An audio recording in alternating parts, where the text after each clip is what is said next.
Արդյոք քրիստոնեությունը թուլացրել է Հայաստանը։ Շատերը ասում են, քրիստոնեությունն է թուլացրել Հայաստանը, բայց եկեք մի պահ մտածենք, արդյոք սա պատմական փաստ է, թե պարզապես կարծիք։ Նախ, եթե քրիստոնեությունը ինքնին թուլացնող կրոն լիներ, ապա անհնար կլիներ, որ աշխարհի ամենազոր պետություններից շատերը լինեին քրիստոնյա։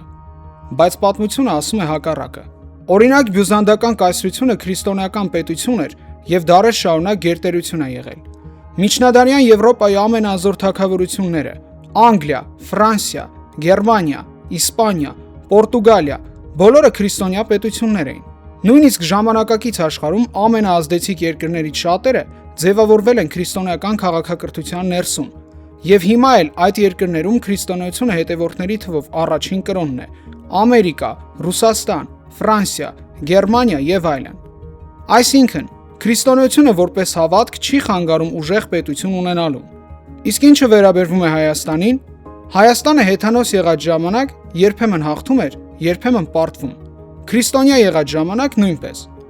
Մենք ունեցել ենք հաղթանակներ եւ պարտություններ երկու ժամանակաշրջաններում էլ։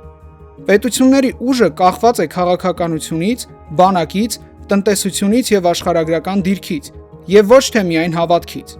Քրիստոնեությունը չի խոստանում, որ պետությունները միշտ կհաղթեն պատերազմներում։ Պետության կոնտեքստում այն խոստանում է մի այլ բան՝ իմաստ, արժանապատվություն եւ հոգեվոր կայունություն։